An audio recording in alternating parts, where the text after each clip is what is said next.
नमस्कार मित्रों, आज मैं आपको छठ पूजा में दिखाता हूँ कि छठ पूजा यमुना जी पे कैसे कैसे की जाती है, कैसे विधि होती है, कैसे और छठ क्यों मनाई जाती है। आपको पता है कि छठ क्यों मनाई जाती है? छठ आपको नहीं पता होगा, लेकिन आप छठ मनाते होंगे और छठ के बारे में पूरा नहीं पता होगा क्यों और कब, कौन से काल से मनाते हुए आ रहे हैं इसे छठ को। छठ पूजा की कथा महाभारत काल के दौरान पांडवों को राजपाट जुए में हारने के बाद द्रौपदी ने छठ का व्रत रखा था और द्रौपदी के व्रत से प्रसन्न होकर छठ देवी ने पांडवों को उनका राजपाट वापस दिला दिया था। तब से ही घरों में सुख समृद्धि और खुशहाली के लिए ही छठ का व्रत रखने की प्रथा है, इसलिए भी छठ रखा जाता है ये।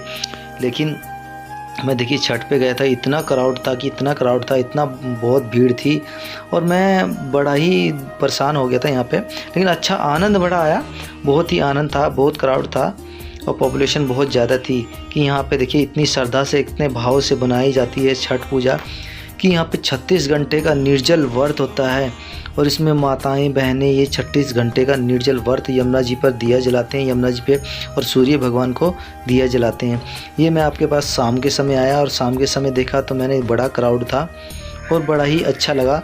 तो बड़ा ही आनंद, मतलब इतना आनंद कि आप गए नहीं हैं तो छठ पूजा में, जो भाई नहीं दे जानता छठ पूजा के बारे में, तो एक बार जाइएगा, वो उसे समझिएगा, देखिएगा, आपको इतना आनंद आएगा, इतना मज़ा आएगा कि बहुत ही आनंद आने वाला है। और छठ पूजा में और भी बड़ी मान्यता है इसमें छठ में।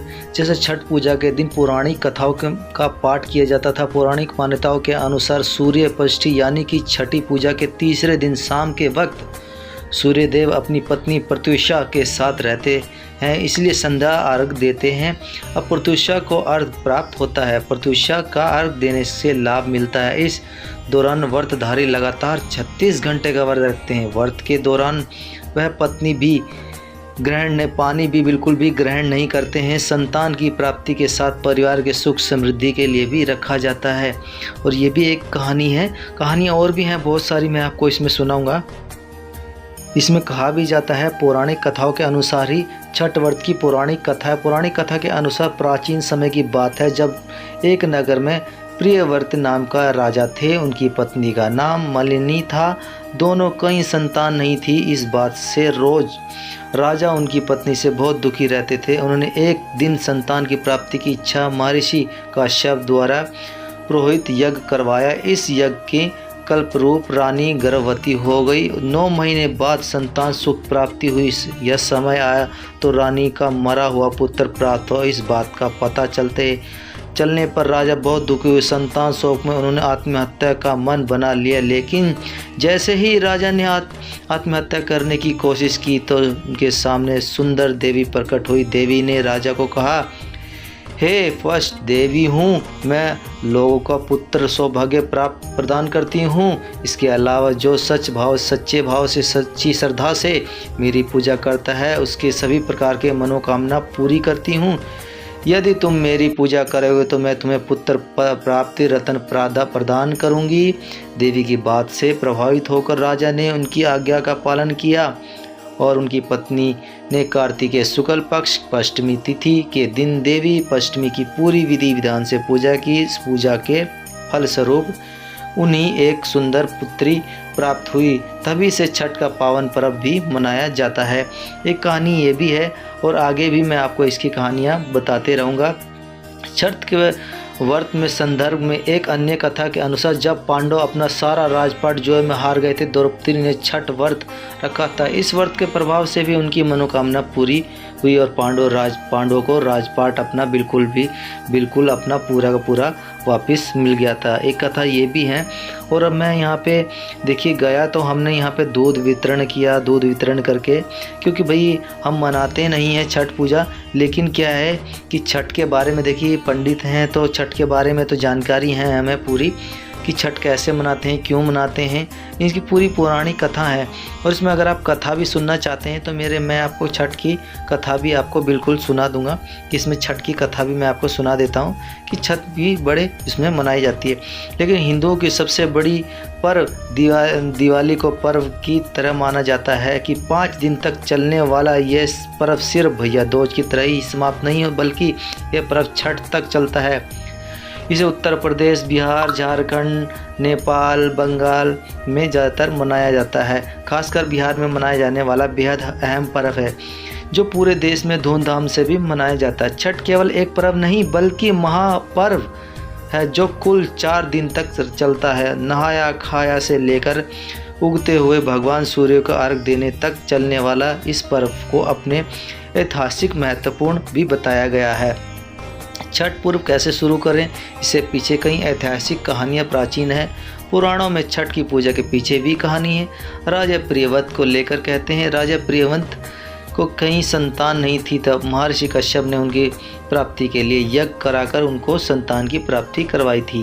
ये मैंने आपको कहानी बताई है पहले भी। और मरा हुआ पैदा हुआ जब पुत्र को लेकर शमशान गए तो और उनके वियोग को प्राण त्यागने लगे, तो यानी कि जब वो राजा प्राण अपने त्यागने लगे, जब शमशान लेने गए वहीं त्यागने लगे, तो उस वक्त देवी प्रकट हुई, मानस देवी देवसेना प्रकट हुई और उन्होंने राजा से कहा, क्योंकि यह सृष्टि मूल प्रकृति है, छठ अंश से उत्पन्न हुई है, इसी कारण से षष्ठी कहलाती है कि उन्हें राजा की उनकी पूजा करने का दूसरे दिन ही आपको पुत्र प्राप्त होगा अगर आप इसकी पूजा करेंगे तो इसलिए मैंने भी छठ की पूजा की है। यहाँ पर दीप जलाया है और जो मुझे आता है जैसे तो अच्छा किया है और सब ने सहयोग किया है भाई छठ में भी मेरे को, कि मैं गया हूँ तो छठ में। और हमने यहाँ पे देखिए जिसको जो चाहिए था, दीप, ये तेल, ये कुछ भी, तो हमने वो सामान उसे उपलब्ध कराया है और बड़ा ही मतलब आनंद आया इसमें कराने में।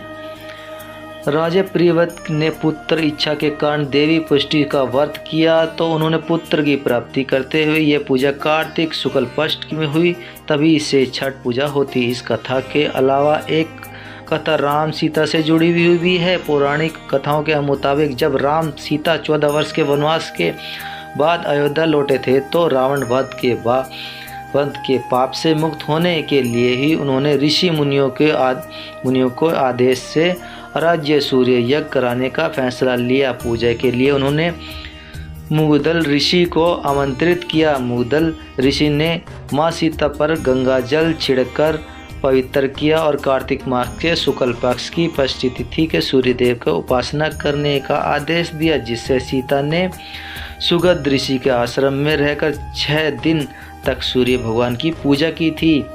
तो इसमें मान्यता है कि भाई ज़्यादातर सूर्य भगवान की ही पूजा की जाती है और कोई भी भाई इसका बुरा मत मानिएगा क्योंकि यही कहानियाँ होती हैं। मान्यताओं के अनुसार छठ पर्व की शुरुआत महाभारत काल से हुई थी। इसकी शुरुआत सबसे पहले सूर्यपुत्र कर्ण ने सूर्य की पूजा करके की थी। कर्ण भगवान सूर्य के परम भक्त थे और वे रोज घंटों कमर तक पानी में खड़े होकर सूर्य को अर्घ देते थे। सूर्य की कृपा से वह महान योद्धा बने। आज भी छठ से अर्घ दान की यही परंपरा प्रचलित है। छठ पर्व के बारे में एक कथा और भी है। इस कथा के मुताबिक पांडव अपने सारा राजपाट जो में हारे थे। ये तो आपको मैंने बताई है कि सारा राजपाट हारे थे, तो ये राजपाट भी इन्हीं से मिला छठ मैया से। तो आप अगर कोई भाई छठ मैया नहीं मनाता है तो वो एक बार छठ में जाएं ज़रूर, उन्हें दीप दान करें, दीप जलाएं, अर्घ दें। और अर्घ देने के लिए अगर आप अर्घ नहीं देना चाहते तो आप वहाँ पर दान दीजिए। दान जैसे अर्घ देते हैं, दूध दीजिए, मीठा दीजिए, किसी को अगर दिया रखते हैं वहाँ पे तो वो चावल दीजिए, चावल पे दिया रखवाइए। और अगर कोई आप वैसे दान देना चाहते हैं कि भाई यहाँ पे पानी की फैसिलिटी देना चाहता हूँ, लाइट की फैसिलिटी देना चाहता हूँ, वो भी आप लाइट की पानी की फैसिलिटी दे सकते हैं। तो मेरे को जहाँ तक मेरे को नॉलेज थी इसमें तो मैंने आपको बड़ा बताया है। अगर मुझसे कुछ छूट गया है तो वो भी मुझे बता दीजिएगा, तो भी मैं आपको बता दूँगा जो मुझे याद नहीं रहा तो। लेकिन कहानी तो मैंने और छठ की इसमें सुनाई भी है पहले, आप मेरी दूसरी वीडियो में जाकर के आप देख सकते हैं। मैंने छठ की कहानी पूरी बताई गई है कि छठ कैसे कब की जाती है। लेकिन ये हमारी पौराणिक कथाओं से, जैसे राम जी ने मनाई थी, कर्ण ने मनाई थी, तो हम तो एक छोटा सा अंश है भगवान का, तो हमें भी मनानी चाहिए छठ पूजा। अगर नहीं मना सकते हैं तो वैसे भी हम छठ पूजा में जा कर के उनका आशीर्वाद ले सकते हैं, क्योंकि सूर्य भगवान है, साक्षात भगवान है धरती पर, और इन भगवान का भाई आशीर्वाद लेना जरूर चाहिए। कार्तिक मास के शुक्ल पक्ष चतुर्थी तिथि का छठ पर्व का शुभ आरंभ होता है। 4 दिन तक चलने वाला इस पर्व का संतान धर्म विशेष महत्व है। छठ के मुख्य दिन पवित्र तिथि को मनाया जाता है, कार्तिक मास में मनाया जाता है। इस बार तो ये देखिए एक जो पड़ी थी 30 तारीख से 31 तारीख से 28 तारीख से शुरू हुई थी, तो मैंने आपको बता दी। अगली बार जो भी पड़ेगी तो मैं उसकी कहानी भी आपको डालूँगा। तो इसमें 24 घंटे से लेकर के 36 घंटे तक निर्जल कठिन व्रत उपवास रखते हैं। मान्यता है कि इस व्रत को रखने से संतान की लंबी आयु और घर में धन वृद्धि और काम काज में सब में धन वृद्धि होती है। तो ये भी इसमें बड़ा ही महत्व है। और छठ का महापर्व भगवान सूर्य का आराधना से साथ साथ छठी मैया की भी विधि विधान से पूजा की जाती है। बात है कि छठ के पर्व में अंतिम दिन उगने हुए सूर्य को छठ मैया की पूजा के साथ ही इसको व्रत को विधिवत प्रारंभ किया जाता है। आइए जानते हैं कि छठ में क्या क्या सूर्य देव छठी मैया की क्या क्या होती हैं कहानियाँ। आपने पूरी कहानी मैंने बताई भी है, लेकिन आपको फिर भी बता देता हूँ मैं।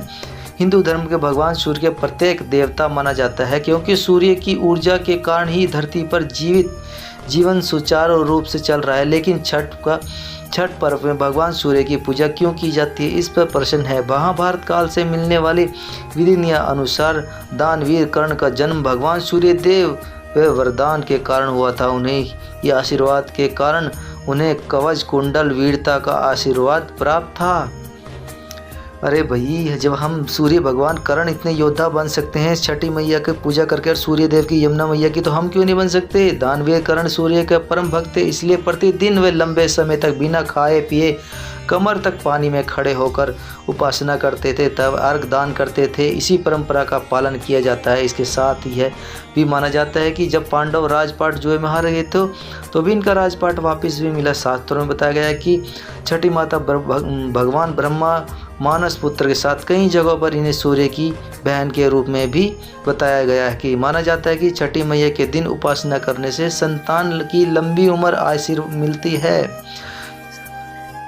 तो ये सूर्य देव की बहन है छठी मैया, तो इनकी भी आप उपासना करके जो मनोकामना है अपनी आपकी पूरी मांग सकते हैं, वो आपकी मनोकामना पूरी हो जाएगी। तो भाई मुझे तो बड़ा आनंद है। जैसे कि आप जानते हैं भगवान सूर्य प्रत्यक्ष देवता और कई ज्योतिष आचार्यों के दिन सूर्य को अर्घ देने का सुझाव देते हैं। ऐसे ही क्योंकि इसे रोज़ सूर्य देव का अर्घ देना चाहिए हमें, और सुझाव भी देते हैं भाई कि सूर्य को अर्घ दीजिए आप, तो देना भी चाहिए भाई, चाहे कुछ हो ना हो हमारे घर में सूर्य देव देना चाहिए। तो जब सूर्य देव को जल देंगे तो हमारा कुछ बिगड़ेगा ही नहीं, और बिगड़ेगा नहीं तो सूर्य देव हमारे साक्षात साथ रहेंगे, तो हमारी तो दिन दोगुनी रात चौगुनी होती ही रहेगी। जैसे राजा कर्ण की थी, लेकिन कर्ण तो जानबूझ के हारे थे बेचारे, योद्धा तो हैं ही थे, आज भी उनका नाम है। वो तो भाई के छोटे भाई को समझ करके हार गए थे कि अर्जुन मेरा छोटा भाई है, चलिए मैं हार जाता हूँ। जैसे कि आप जानते हैं भगवान सूर्य प्रत्येक और कई ज्योतिष के अनुसार भगवान सूर्य की सदैव कृपा बनी रहती है, और अगर इसकी ये करते हैं तो इनकी कृपा हमेशा आप पर बनी रहेगी और इनका आशीर्वाद आप पर बना रहेगा। तो मैंने देखा यहाँ पर देखिए जब सूर्य निकल गए तो अर्घ दे करके यहाँ पर निकल गए हैं, तो हमने यहाँ पे दूध दान दिए हैं। तो हमारी क्षमता यही थी कि मैंने दूध दान दिया यहाँ पर, और हम और भी साथ में आए थे, उन्होंने भी बड़ी हेल्प की यहाँ पे दूध दान देने। तो जहाँ तक हो सकता है आप यमुना जी के किनारे किनारे जाते रहिए और दूध दान की कोशिश में डालते रहिए कि उसका भी आपको बड़ा पुण्य मिलने वाला है, और बड़ा पुण्य मिलेगा भी भाई, क्योंकि सूर्य भगवान की बहन है ये, और हम सूर्य भगवान बहन की और उनकी पत्नी की और सूर्य भगवान की तीनों की पूजा कर रहे हैं। इसमें साक्षात भगवान है हमारे पास सूर्य भगवान। अगर सूर्य भगवान धरती पे ही नहीं आएगा तो हमारी सांस लेना क्या, पेड़ पौधे खाना पीना सब उगना सब बंद हो जाएगा।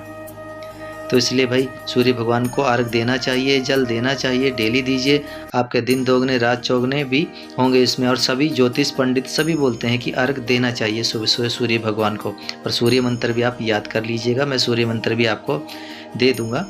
और यहीं तक थी वीडियो कैसी लगी मित्रों मुझे ज़रूर बताइएगा। मिलते हैं नेक्स्ट वीडियो में नेक्स्ट चैप्टर के साथ। Thank you.